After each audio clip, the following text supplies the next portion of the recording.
we got to talk about Samsung Unpacked. That was this week. It's Wednesday. We're recording it literally right after watching that hour and a half of something. Cringe. Yeah, a lot of vertical AI-generated ads in that. That was so weird. Keynote for some reason. Guinea pig. Kind of strange. But they did unveil 2 watches, 3 phones, and some glasses, so we can talk about all of that. Like I said, a lot of gadgets. Yeah. Let's start real quick with the simplest stuff. Yeah. There's 2 new watches. Okay. There's a Galaxy Watch 9 and a Galaxy Watch Ultra 2. They get updated specs. There's a 5,000 nit display on the Ultra 2. They're like generally better overall, and they're also still, I think, $350 or $360. $379 and $699. Yeah. So that's great. There's also a new Flip. The new Flip 8 is slightly thinner. It's got a slightly brighter screen, a little bit more functionality on the cover screen, and it is still $1,000. As the new titanium Titanium hinge. Yeah, so the titanium They flaps, did up the price by $100. Yeah, it's $1,100, right? Yeah. Yeah. It And also it's- is back to a Snapdragon chip after last year being I Exynos forgot only. about that. Yeah, that's the Snapdragon 8 Elite Gen 5. So that's good. And then we got 2 new big folds. And what they did was kind of interesting. They have a new Fold 8, as you're picturing it, a candy bar style. Then they just added the word Ultra to the end of the name and updated the specs and the titanium flex hinge and everything. And this is the new big fold, is what I'm calling it. Snapdragon 8 Elite Gen 5, 5,000 milliamp hour battery, slightly less hinge, or slightly less crease. Not zero crease, but slightly less crease. Slightly less. There's an anti-reflective coating on the inside screen. Oh wait, no, sorry, that's the new one. Yeah, it's $2,100, and it is starting at 256 gigs, so it's $100 more than last year. And then they introduced a new Fold 8 that is underneath that. So it is taking the name of the previous phone, but it is now this like short, wide, passport-shaped squat one. I'm holding it right here for video users so you can see what I'm talking about. This is the Fold 8. And, okay, this one is interesting to actually talk about. I really like this one. Yeah. And I was curious to see if other people who got their hands on it liked it as much as I do as well. There's a couple reasons why I really like it. Adam is chomping at the bit. Adam really likes it. Adam really wants to use it. I like it a lot. So here's a couple interesting things about this. One, it is smaller, of course, right? It is a small, what is it, what'd you say, 5.5 inch outside? It's 5.5 inch on the outside, yeah. And it's a like 16 by 11 or 16 by 10 Yeah, aspect 16 by ratio 10. on the outside. So it's this little, not quite square, but it's kind of squarish display, right? Yeah, rectangle. Then when you open it, it becomes a 7.6 inch 4x3 display. 4x3, babe. 4x3 is nice. That's a nice aspect love it. ratio for reading when it's vertical. For, media is okay on it, but for looking at your pictures and stuff, it's nice. Medium format camera sensors are 4x3. A lot of photos you take are 4x3. And then it's really thin and light. This is the other thing that I found interesting about it. It's 201 grams. That's only like 8 more grams than a regular S26 Plus. So it feels like the same weight as a regular slab phone, but it is a totally different shape. I guarantee you Adam's on the pre-order page right now. He's opened it and closed it like 4 times this on morning. the checkout cart. I have like 6 tabs open. I'm trying. It's got dual cameras on the back, so only 2. It's a 50 megapixel primary instead of the 200, and a 50 megapixel ultra wide. And it's a 4,800 milliamp hour battery. So it's a little bit less phone than the Ultra. Yeah. The Ultra didn't get any new functionality to deserve the Ultra name. What do you mean? It got the Ultra camera. it had that camera last year. I know. So it's just like whatever. They just decided to add the name Ultra, and it's more of a positioning thing to slot this in underneath. Yeah. We all think Apple is also going to make a passport-shaped fold later this year, so maybe that was a little clever positioning on their part. But Yeah. I really like this Wait, size. before we get into that, Yeah. can we talk about how stupid the Ultra naming? Like, normally when we get a Pro or Ultra or something, it's because we get something. Yeah. This is just naming it so it can slide something underneath it. Yep. Yeah. That sucks. Yep. Yeah. It's That's just- really They should annoying. have just called it like the Fold Plus. I and think the Fold W wide or Yeah. remember Or this when could be the- a Fold Wide, yeah. Remember when the Edge came out, this Yeah. super thin phone? That made sense because it was just like and you add that to the end of the name to signify that it's a certain type of phone. This could be the Fold Wide or the Fold edge or something. And they are kind of putting themselves in a corner because if you remember correctly, Google originally made a short, wide foldable as their first foldable as well. And then they eventually just gave in to the rest of the market and they made a tall one again. And if Apple maybe starts with the Passport style, but then decides later that they want to go to the tall one, then Samsung's kind of stuck with the Ultra and the normal. Yeah, which is fine. They're They're a company that seems perfectly content to make 1,000 different phones. That's true. But yeah, for now, this is the one that takes the mantle of just, this is the Fold 8 by name. Yeah. Now, it's $1,900. That's the biggest beef that I have with it personally. And starts at 256 gigs of storage. That is also true. Yeah. But everything else about holding it and using it is, I think, surprisingly nice. Again, less crease on the inside. So if you look at the hands-on video that we published on Wednesday, you'll see that there's less crease. It's not zero crease, but it is noticeably nicer. It's a brighter inside screen. This is 3,000 nits instead of 5,000. I didn't drop it. You almost dropped it. It's got almost even bezels all the way around on the front instead of having kind of like an extra bezel on the side. Yeah. It's just nice. It's nice to hold. So there's a few pretty major quality of life improvements that they added to both this one and the Ultra. One is the Flex Titanium display, which is what gets rid of that crease. It also makes the display components a little bit thinner. We talked about that before. It uses a titanium alloy underneath the OLED panel and then a titanium plate that has tighter bonding. All that really means is that the screen can be thinner so they can shave off some millimeters. It also uses less power because there's less layers of display, so they don't have to. It doesn't get diffused as much. Other major changes are that they charge at 45 watts now because this is the first time Samsung has finally started doing silicon carbon.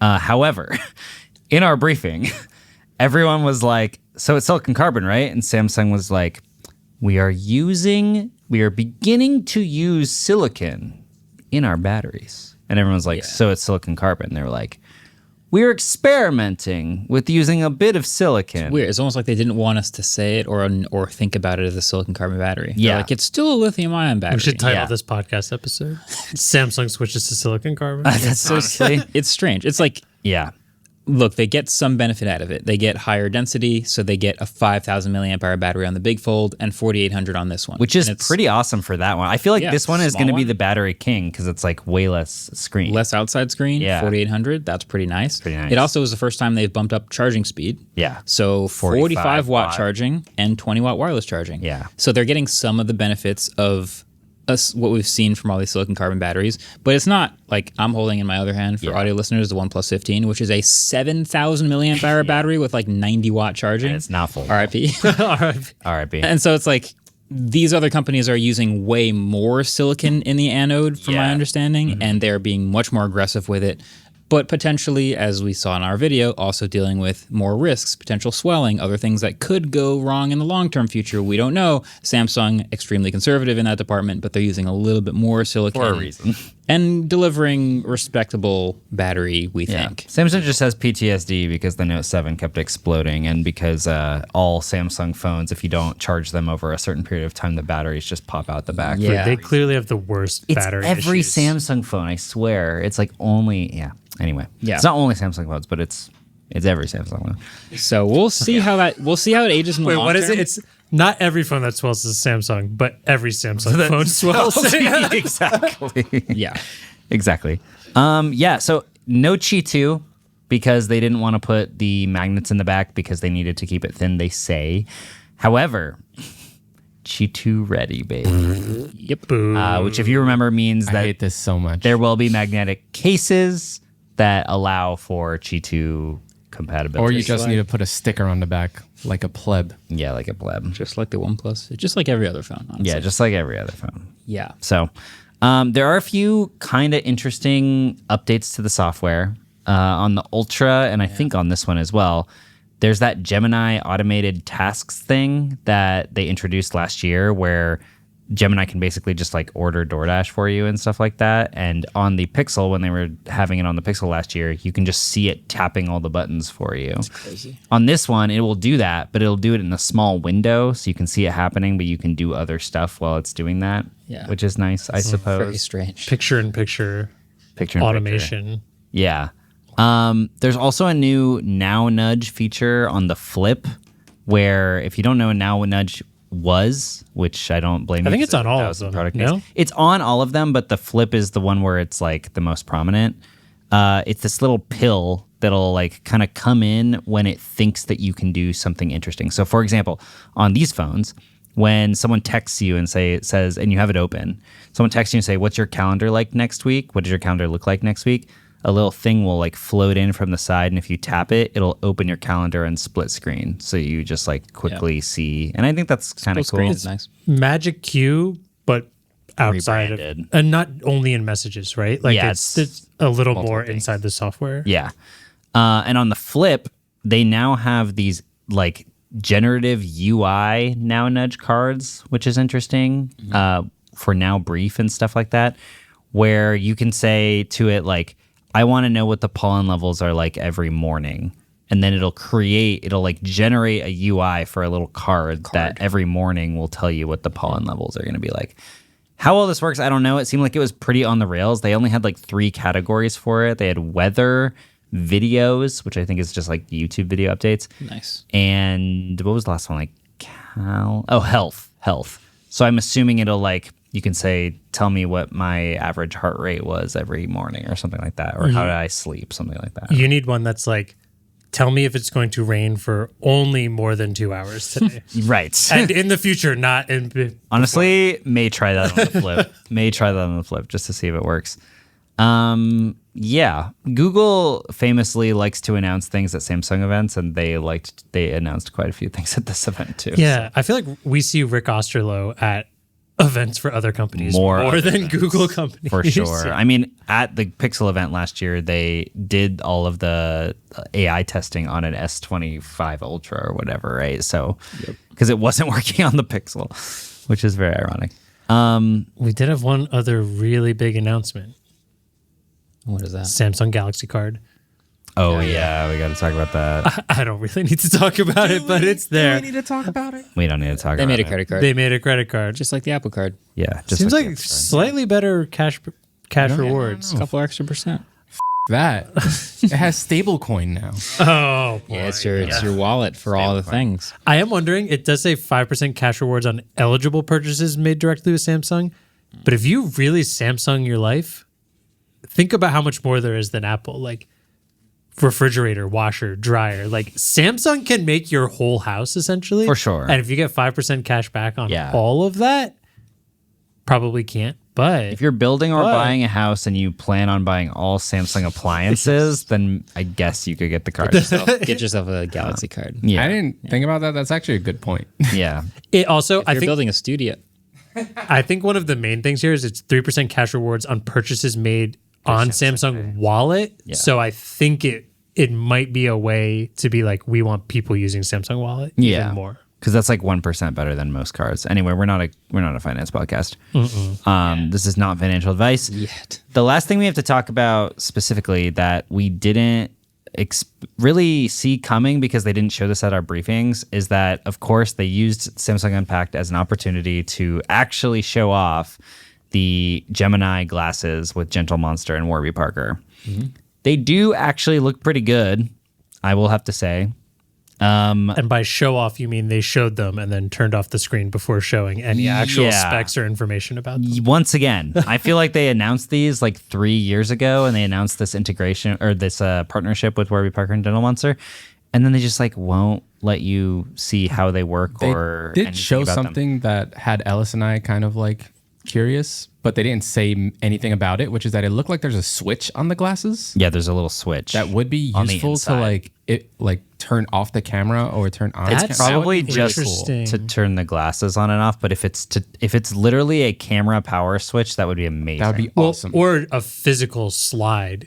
Like that would solve that'd the be better. majority of the issues of like allowing these into places if they're your regular glasses is Wow. I have to see you turn the physical slide on. Yeah, Ellis and I just looked at each other like, back on. a switch, you say? Yeah. So they showed them off at the event to reporters that were there, but they wouldn't let them put them on, which is a giant red flag. Huge rippling in the wind, massive red flag. And by the way, these don't have a screen. So they couldn't even put them on. Like they didn't even say like you can't turn them on. They said you can't put them on your face, which is crazy. So I don't know. It's a wearable, but just don't wear it. Yeah. Right. They said we'll know more in the fall, but I feel like we've been waiting over and over and over again for actual details about these. But here we are. They're competing for the most re-announced product in history. Yeah, with the Tesla Roadster and Apple Intelligence. that's true. But I can't. Did we see the Google Meet thing before? I feel like that was not. So that I thought that was at I/O when they got on stage and they had a lot like Giannis was. So they did some demo on I/O where they went on stage and the camera was on and I think it was a meeting. But if not, then maybe it's a new thing where like you can be in a Google. Yeah, like you can be in a Google meeting with your glasses and just your glasses. So your phone's in your pocket, it's joined, and they see what you see. Oh, Yeah, I misinterpreted that. you seemed really pumped by it, and I kept being like, "Why?" I don't know. I wasn't pumped by it, but it just seemed like Okay. the only new thing. But I interpreted it as you have a meeting up on your computer and you can toggle the glasses as a webcam. Or on the phone. You probably could do it on either. Yeah, you could probably do that. For me, like in a meet, I almost never. I would always want it facing my face. I feel like. Usually. But I guess not. Almost. But maybe Yeah. POV I guess I was thinking demo. of it as phone. Like I'd rather just switch the camera around on my phone than You don't think they're like, preparing? hey David, check this out. How'd that look? You don't think they're preparing for the future when AI tokens are too expensive? Like, I feel like when these smart glasses first happening, the AI glasses, the demo we'd always get is like, oh, my wife needs me to get me I need to get a zucchini for her. I don't know what a zucchini is. Now you can just Google meet your wife directly and be like, is this a zucchini? Damn, that's Yeah, good. instead of having Gemini just looking at it and saying, "What is this? Yeah. Is this a That could zucchini?" Take Yeah. that one step further when Claire's just in the living room and I'm in the pantry. Yeah. I'm like, I swore we had those No. chickpeas, and she's like, Did you look? she's like, they're right there. The good people- You're looking at them. You're looking directly at it. Look up. The good people at Samsung have re-engineered being useless back to first principles. And it's, I think it's just great. Yeah. So the pricing on pretty much all these are like $100 more than they were last year. Which Phones. considering on the phone, which considering I don't want to be too friendly, but considering Ramageddon, I was expecting and them like renaming it to the Ultra, I was expecting it to be like at least 150 or 200 more expensive.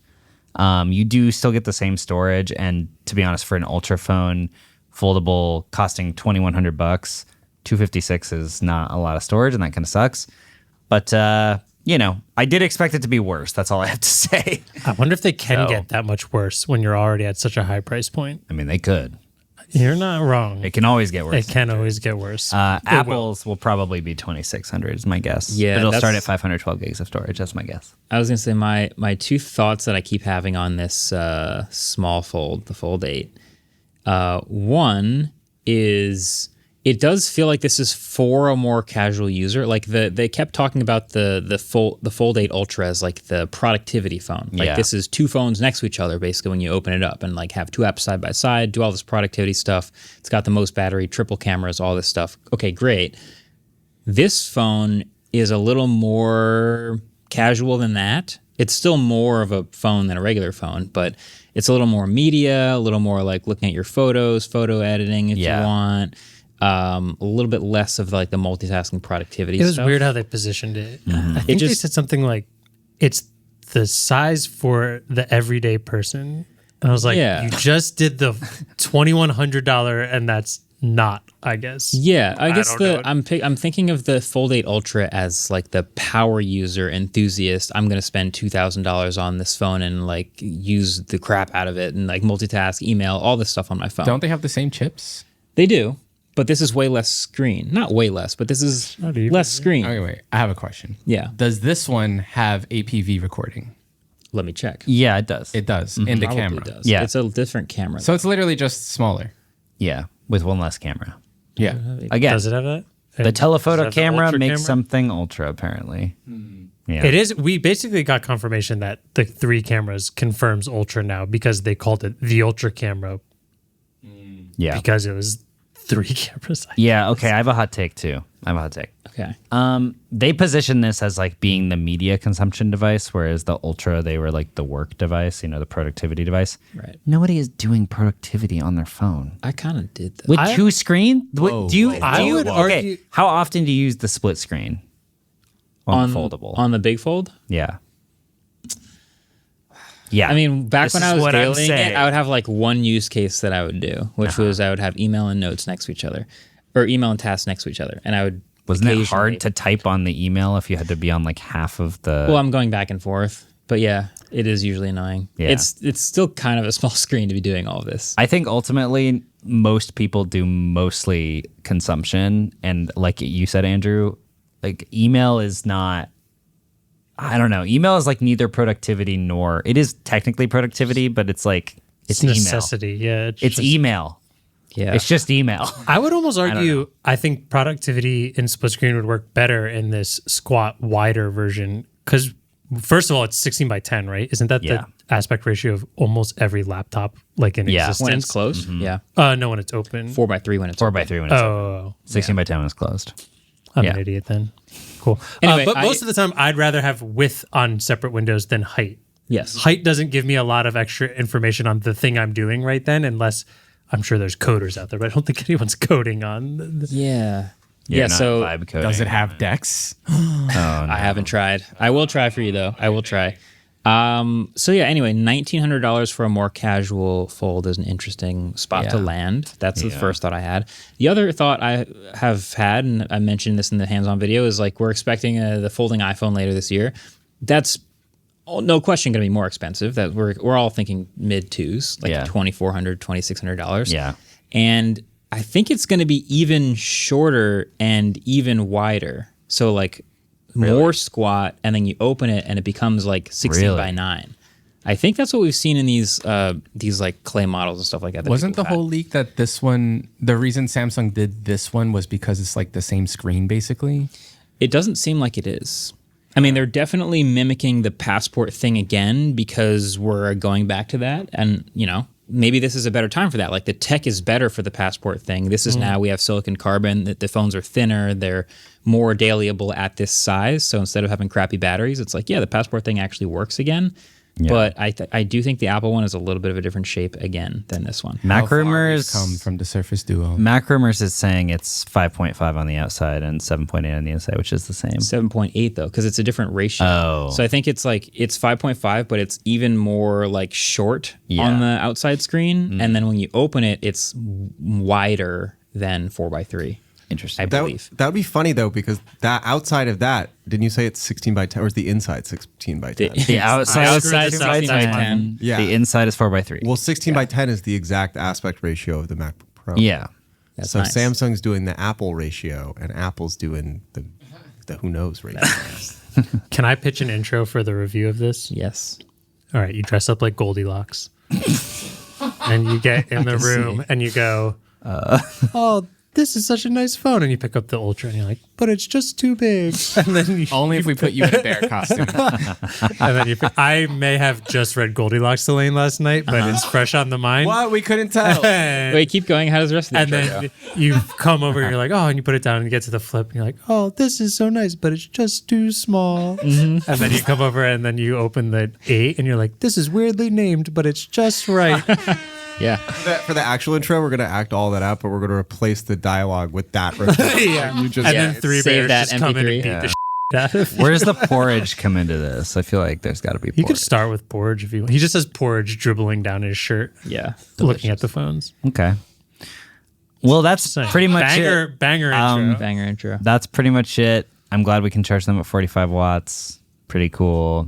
I'm a daily this thing, man. Let's see I how think it goes. the Me new too. one's sweet. Yeah. Very The curious. 8 is sweet.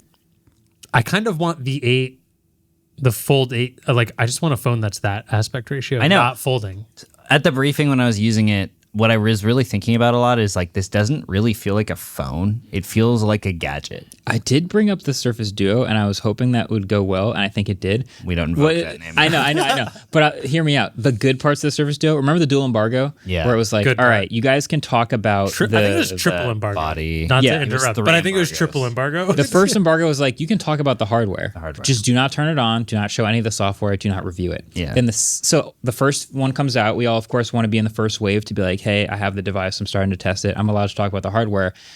And the hardware is nice. Yeah, for it's sure. like nice to hold. It's really thin. The 360 hinge, like it's just kind of a cool shape. Yeah. It doesn't even feel like a phone. It's just a nice gadget that I want to use. Yeah. Anyway, stay tuned for the next video. And then the next video would be like, all right, the software is time, and It was terrible. It's bad. The and- digitizer didn't work. but again, it was years ago. The battery tech wasn't good. It was too thin. The bezels were huge. Like there were so many other things that were bad about it. Software was bad. Maybe we've gotten to the point where the tech is good enough that this is a thing we can try again. Yeah. So we'll I don't. see. Yeah. I mean, I'm just super down for the gadgetiness of it because it doesn't really feel like you're using a phone. Like it's so wide, even vertically. It does rock. It does rock in multiple ways, but it's so wide vertically that like even when you're reading a website, it's way more enjoyable to read a website on the front screen than it is on a normal phone. Like the internet is just more formatted for a wider screen, and This is why you like Arc. yeah, it's just exactly. So yeah, I don't know. nice. Exactly, right? Isn't that nice? I can reach It the almost feels like a corner. tablet. It's like so nice. This is You know what was the moment that made me really want it? When When it was announced? The size they announcing it. They turned it sideways in the Kindle app and it just turned into an e-reader. And I was like, oh, that's kind of fire. Actually, in the briefing, they mentioned that when you have it open and you have it in the vertical orientation, it's the orientation of an e-reader is what they said 3x4. specifically. 3x4, which I don't know e-readers that are 3x4, but I guess some are. I but don't it's know. it's nice. They're all different. That's nice. Isn't that nice? This is nice. Anyway, stay tuned for the full review. It is no doubt in the works because I'm gonna throw my SIM card in this, and we'll see how it goes. Yep.